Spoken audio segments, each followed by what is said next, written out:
A big announcement from federal authorities today about the Rollin 60s neighborhood Crips gang in South LA. Detectives have arrested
multiple people, but they're still looking for others. NBC4's Alex Rosier joins us live from downtown LA with the latest. Alex. Annabelle, yes, the feds have arrested a number of people, accused Roland 60s gang members who they say are connected to this crime ring. But today they talked a whole lot about one man who they say is a longtime leader of the Roland 60s gang, a man they are still looking for right now, Eugene Henley Jr. Federal prosecutors say Eugene Henley Jr. is a longtime leader of the Roland 60s Crips gang. But in recent years, he's worked in entertainment and run a youth charity that the acting U.S. attorney now says was a front for his criminal enterprise. He has maintained the image of an entertainment industry entrepreneur running a music label and of somebody who gives back to the community here in Los Angeles. The facts alleged in the complaint paint a very different picture. It is one of a murderer, a thief, a liar. Henley Jr. is now a fugitive. The feds say he committed a series of racketeering crimes, including extortion, human trafficking, fraud, and the 2021 murder of an aspiring rapper. Mr. Henley engaged in a murder of a musician signed to his label in 2021 and dumped the victim's body in Las Vegas off of the I-15 freeway. And investigators say he committed crimes while running his charity Developing Options. The nonprofit, seen here on its website, works with groups like the Crenshaw Rams youth football team and brands itself as a group that gives underprivileged kids options beyond gang violence. And now he's accused of taking money meant for that group. Mr. Henley is accused of embezzling donations made by celebrities, professional athletes, and the criminal complaint says since about 2015, Developing Options has received millions of dollars from the city of LA's GRID program. From that, the court documents say Henley has drawn hundreds of thousands of dollars for his salary. That on the one hand, he's, Mr. Charity, and on the other hand, he's engaging in all of this criminal conduct. Today, the FBI also arrested several other accused Roland 60s gang members they say are tied to this crime ring. 4 of the 19 defendants were already in custody, and 10 defendants were taken into custody in the last 24 hours. During this investigation, we recovered 49 weapons, 5 pounds of methamphetamines, 10,000 fentanyl pills, and large amounts of cash. The FBI said the Roland 60s gang is among the largest in the country. And now they are searching for who they say is one of the gang's longtime leaders, Eugene Henley Jr. If convicted of the federal racketeering charges, Henley Jr. faces a potential 20-year prison sentence. But again, he's a fugitive on the run right now. You're asked to contact the FBI if you know about his whereabouts. Reporting live, I'm Alex Rozier, NBC4 News. A well-known hip-hop and community figure from South LA is being accused of murder along with several other crimes. KCAL News reporter Cara Finstrom joins us live from downtown LA with a long... Federal prosecutors call him a murderer, thief, liar, and cheat. And tonight, hip-hop executive Eugene Henley Jr. is in custody, accused of running a mafia-like criminal enterprise in South LA, despite his image as... So this is gonna probably be my last video. I'm gonna go turn myself in to see what's going on. They talking about I'm a fugitive. So they just raided all my houses. 600 was actually with the police when they raided my house. And he's actually got video and footage of it. So y'all know what y'all dealing with. And I just wanna say this to y'all. When they raided my houses and my property, they was asking about whack, loose cannon, 600, and this internet stuff. All of y'all filed. All y'all who be sending shit around the internet, all y'all who be promoting and listening to what these niggas saying, all y'all giving these likes and hidden likes, all y'all supporting this. All y'all guilty of this fuck shit. If you have something against a black man, you should handle it with a black man in the streets. Wack said 100 times he was gonna take my contracts. He working with the FBI. The FBI went to the city 3 days in a row and told the city they didn't want nobody to give me no more money. They went to all the different celebrities and told all the different celebrities, don't give me no money, don't help me, don't do nothing for me. They going around scaring and intimidating everybody. But y'all sitting it around getting people in trouble. Like y'all don't understand what the FBI do to black men who try to help their community. I ain't been nothing but a help to our community. But I guess it is what it is. This the price of being black and trying to help somebody, trying to help your community and do what you can. You just guilty because somebody else don't like you and then go on the internet and do what the fuck they want to and y'all gonna promote it. It's crazy. But I'm going to go turn myself in though. Cause I ain't did nothing. This fact is, man, they done went to my house, kicked my houses in, bust my doors down, bust my windows. They calling my son at his football practice, threatening him. You know what I mean? These dudes tagging him. What kind of shit is this? But y'all gonna be rolling with these dudes. And I got this last thing to say. Wack said he was gonna destroy developing option, right? So who gonna replace developing option? Which one of you fuck niggas in the 60s gonna call yourself coming in? Because whoever try to come in, y'all the ones that's working with Wack. Believe that. So remove me to get me out the way for somebody else to come in who gonna cooperate. That's what the play is. That's what the whole play is. I'm out. I'm gonna send y'all videos to put up all of it until they lock me up. So this is gonna probably be my last video. I'm gonna go turn myself in to see what's going on. They talking about I'm a fugitive. So they just raided all my houses. 600 was actually with the police when they raided my house. And he's actually got video and footage of it. So y'all know what y'all dealing with. And I just want to say this to y'all. When they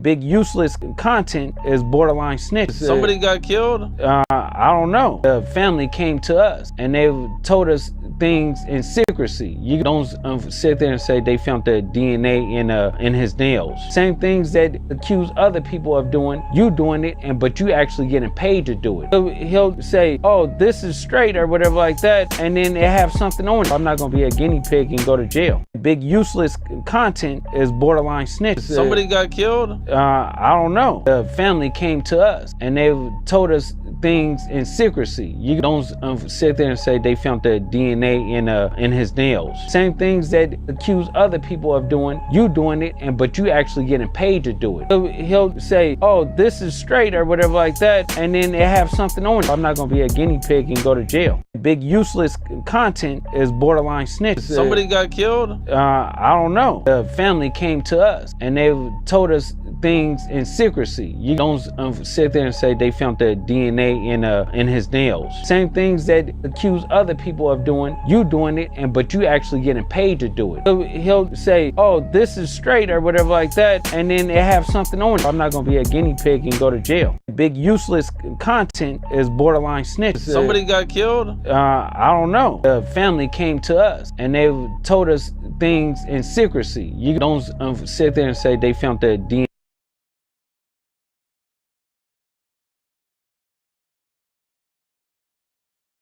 Yeah. So basically, it's like, cause he'll be like he'll manipulate things. Like we'll go and do something, and the same niggas we do it to show up to the house like 10 minutes later when we trying to counting everything, right?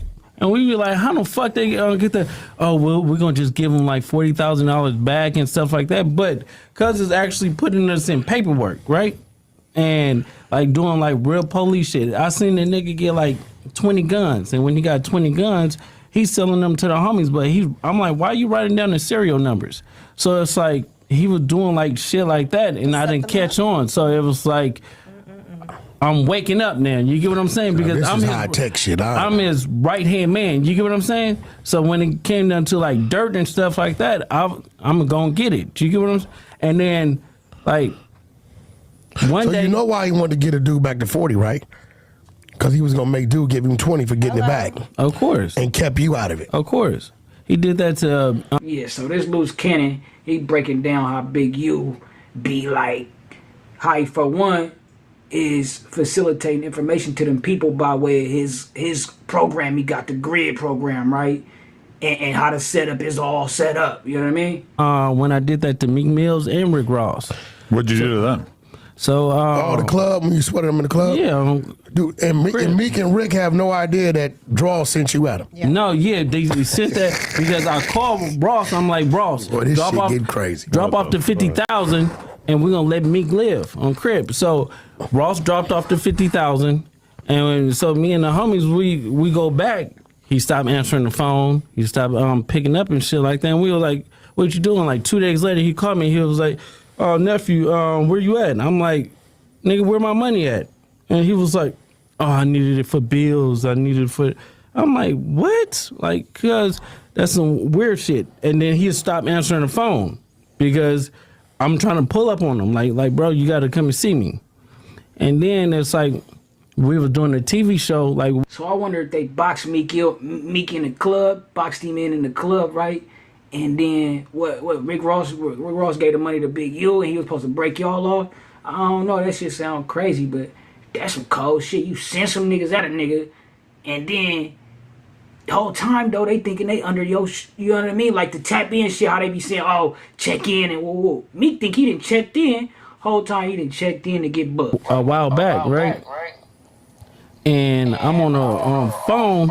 He FaceTimed me. So he FaceTimed me and stuff like that. He was like, "Nipsey just got killed."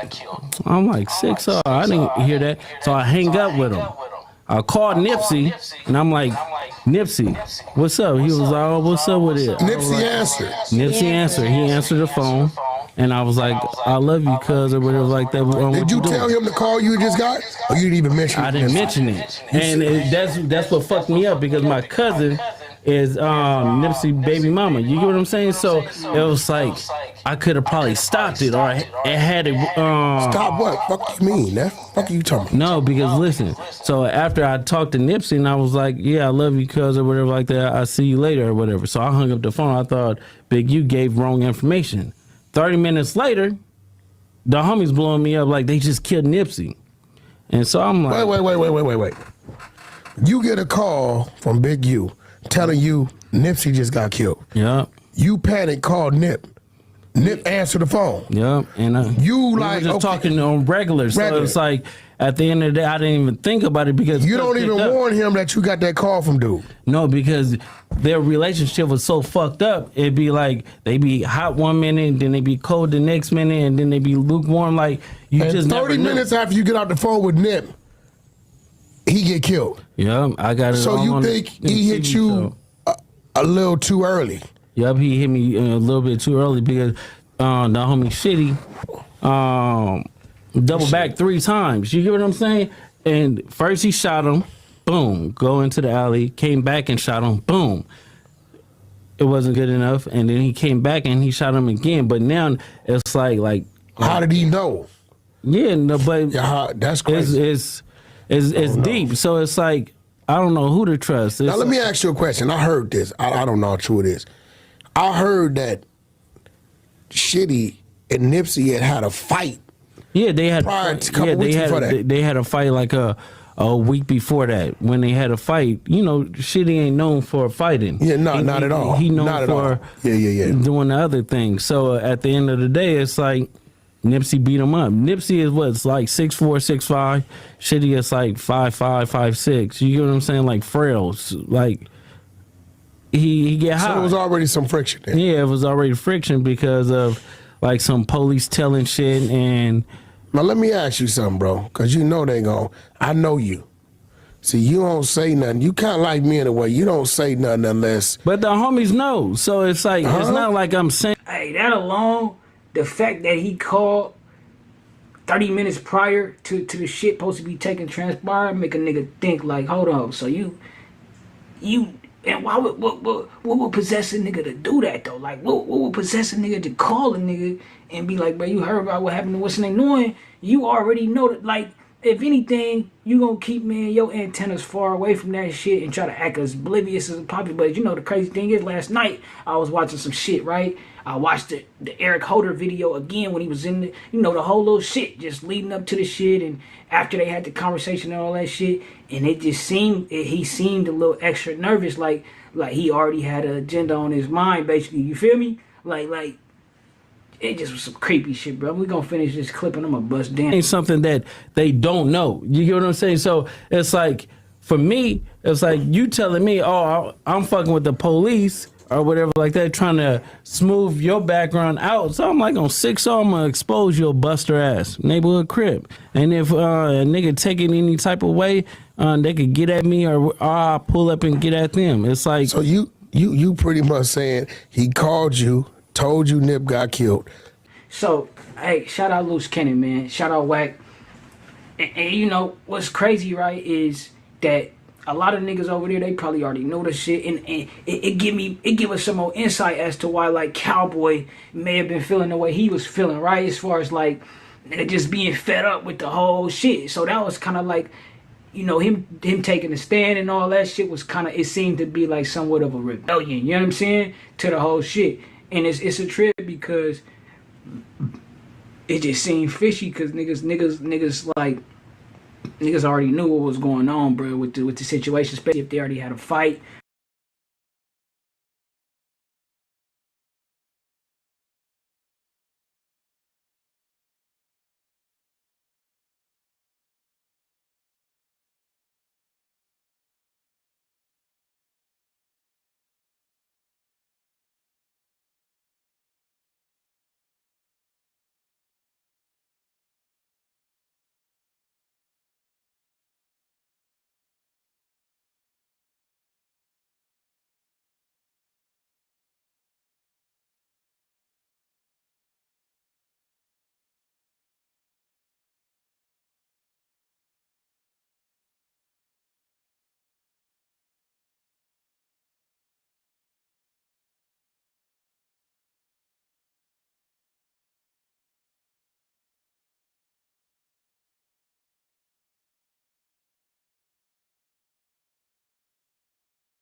Yo, what's the word, gang? So, yeah, man, Whack 100 responded to this. We gonna play the audio in a second, but this is the press release from the U.S. Government Attorney's Office, right?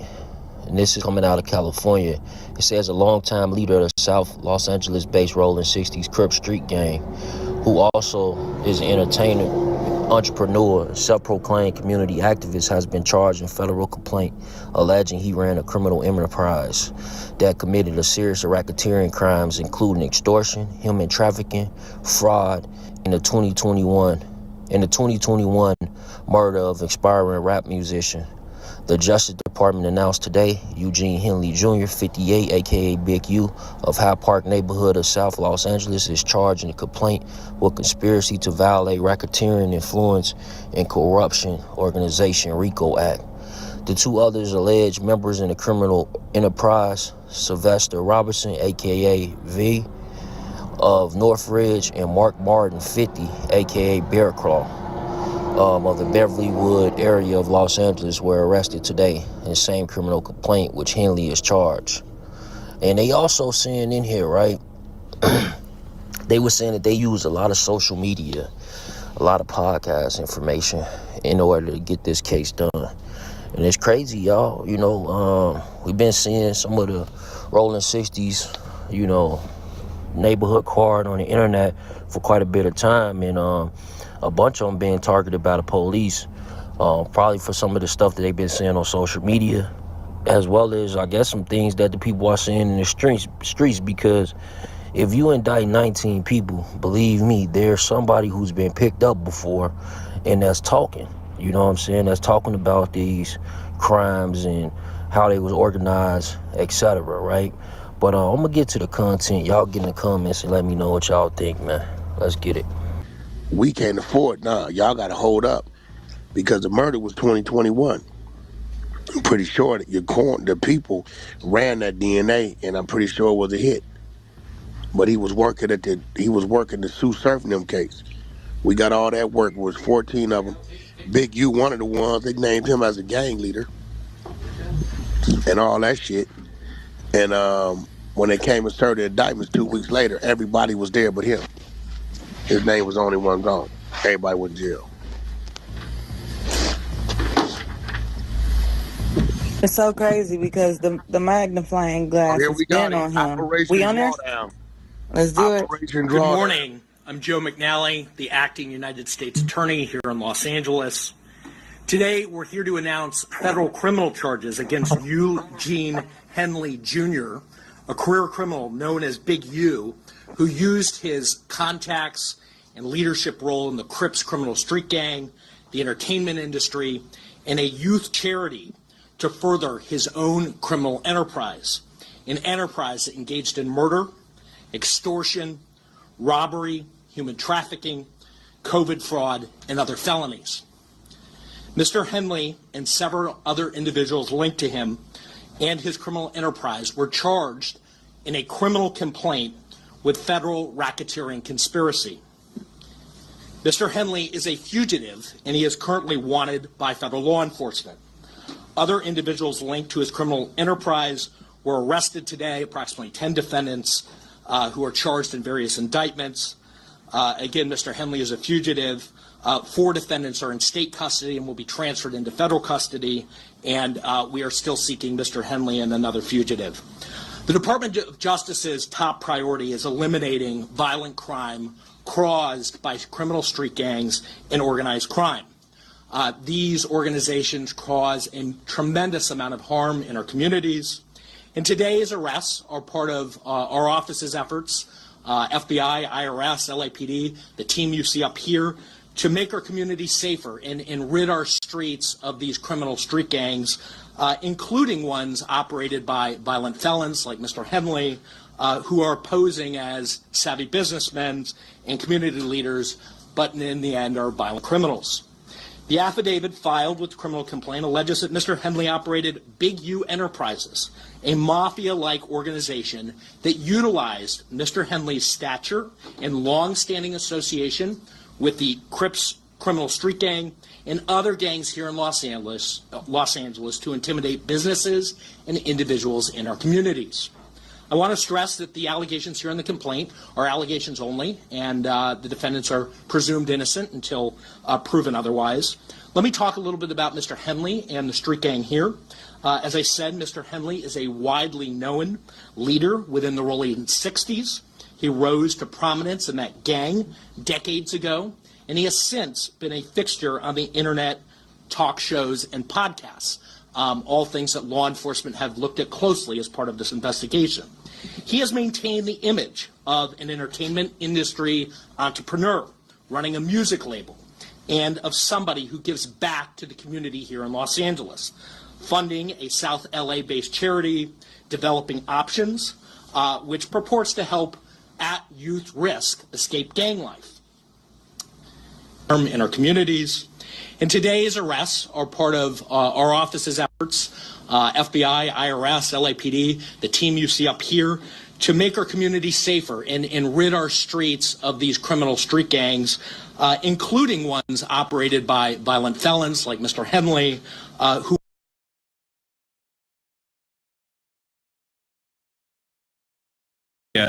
every opportunity I get to get the hell out of Washington, D.C. That is a good day. That is a good day.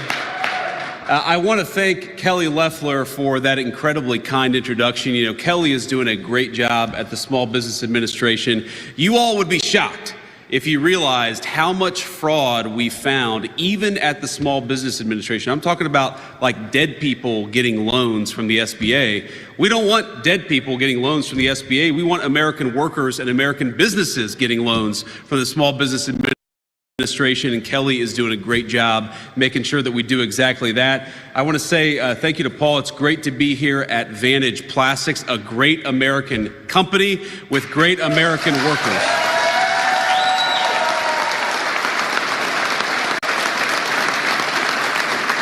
So thank you to Paul Altman, and thank you to the entire team here at Vantage Plastics. It's great to be here. It's great to be with American workers. And again, like I said, it's great to be out of the bubble in Washington, D.C. Now, as Kelly mentioned, I was listening to her backstage. You know, we came in, we've got this great event, this great facility, great business, and of course, great workers. And I'm sure all of us saw there were a few protesters outside. And I can't be the only person wondering, you know, it's a little after noon on a Friday, and don't you all have jobs? Who are the people?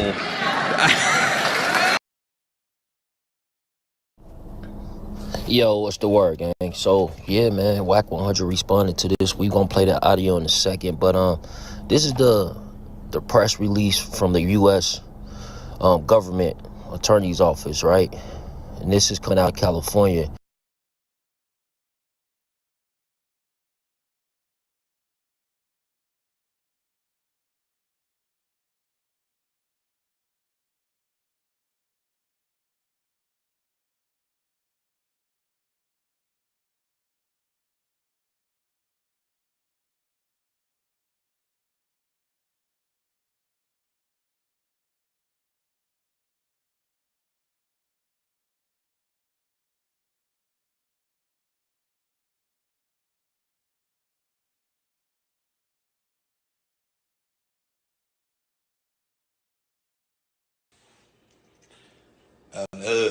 No niggas waiting to see what the fuck I'ma say.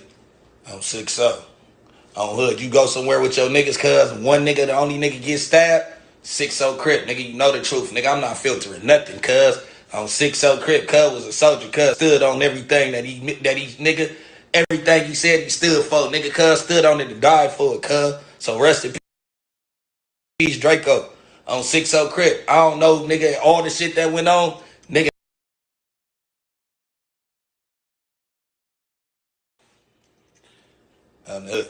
No niggas waiting to see what the fuck I'ma say. I'm 6-0. On hood, you go somewhere with your niggas, cuz one nigga, the only nigga get stabbed, 6-0 Crip, nigga, you know the truth, nigga, I'm not filtering nothing, cuz. On 6-0 Crip, cuz was a soldier, cuz stood on everything that he nigga, everything he said he stood for, nigga, cuz stood on it to die for it, cuz. So rest in peace, Draco. On 6-0 Crip, I don't know, nigga, all the shit that went on, nigga not feeling that none. On 6-0, whoever left them boys in the party, on 6-0, we on your ass, nigga.